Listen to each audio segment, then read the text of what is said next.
The distress beacon pierced through subspace at 0300 hours. Harry was already awake when it hit the comm system of the stellar drift. His coffee halfway to his lips when the shrill alarm transformed the quiet night shift into chaos. "Captain." The AI's voice was unusually tense. "We're receiving an emergency signal from Research Outpost Kepler 442b. It's Dr. Akim's personal beacon." Harry's blood ran cold. Akim had been studying the umbral prowlers on that moon for 6 months.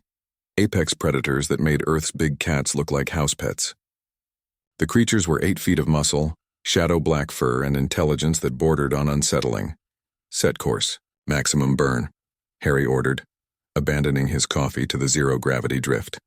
12 hours earlier, Akim had been having the best day of her research career. She knelt in the observation dome, watching through reinforced glass as 3 prowler cubs tumbled over each other in play. Their mother watched from nearby, her silver eyes tracking every movement with the calculated precision of a creature that had never known a predator of her own. "Look at you, beautiful babies," Akim whispered, her tablet recording every detail. The cubs were only 3 weeks old, still clumsy on oversized paws, their dark fur soft as midnight. Then the ground shook. The seismic alert blared as a massive crack split the dome's foundation.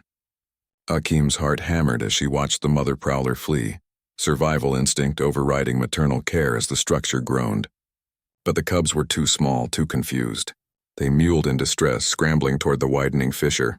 Akim didn't think. Humans rarely did when children were in danger.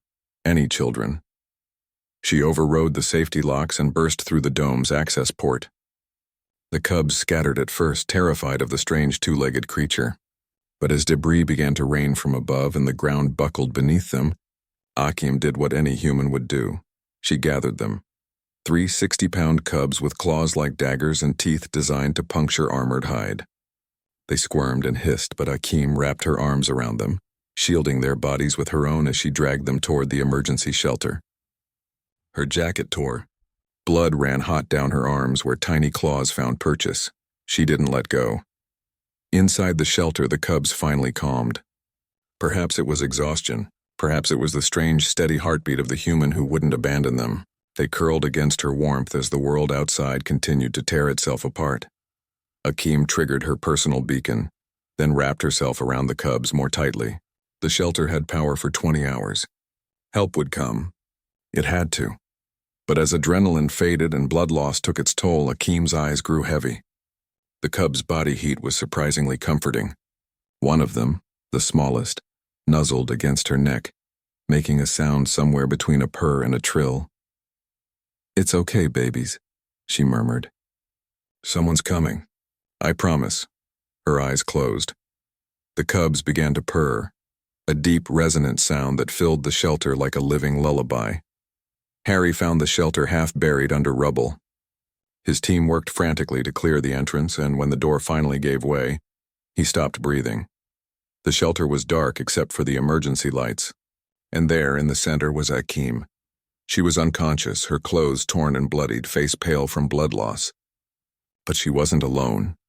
3 umbral prowler cubs surrounded her like a living fortress, their bodies pressed against hers, sharing their warmth. And standing in the shelter's entrance, blocking Harry's path with 8 feet of lethal grace, was the mother. The adult prowler's silver eyes locked onto Harry.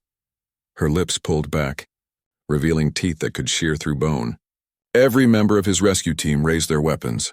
"Stand down," Harry commanded, his voice steady despite his racing heart. The prowler didn't move. Her cubs continued their purring, the sound now mixed with soft mewling sounds directed at their unconscious guardian. Harry slowly removed his sidearm and set it on the ground. Then he did something that made his entire team question his sanity. He knelt, making himself smaller, less threatening. "We're here for her," he said softly, gesturing to Akim. "Your babies are safe." She made sure of that. The prowler's ears twitched. Her eyes moved from Harry to Akim to the cubs pressed against the human's body. One cub had its tiny paw resting on Akim's chest, as if checking for the heartbeat it had grown accustomed to. For a long moment, the apex predator that had evolved in darkness and ruled its moon with absolute authority simply watched. Then she stepped aside. Harry moved slowly, his medic close behind. As they reached Akeem, the cubs resisted at first, mewling in protest. The mother made a low sound, not quite a growl, more like a command, and the cubs reluctantly moved away. But they didn't go far. As the medic worked to stabilize Akeem, the cubs watched with their mother, 3 pairs of silver eyes mirroring her intensity. "Vitals are stable," the medic reported. "But Harry, look at this." The cubs' saliva covered several of Akeem's wounds, and where their tongues had touched, the bleeding had stopped. The prowler's saliva contained coagulants. They'd been trying to heal her. Harry felt something shift in his understanding of the universe. As they loaded Akeem onto the stretcher, one cub broke from its mother and pressed its small body against Akeem's hand one final time. The purring intensified, a sound of gratitude that transcended species. The mother prowler watched them leave, her cubs gathered at her feet. But as the rescue team reached the exit, Harry heard it, a single deep purr from the apex predator herself. Not a threat, an acknowledgement. Human had protected her young. The debt was recognized. Akeem woke 3 days later aboard the Stellar Drift. Harry was there, holding a datapad showing footage from the shelter's security system. "You're insane," he said, but he was smiling. Completely, wonderfully insane.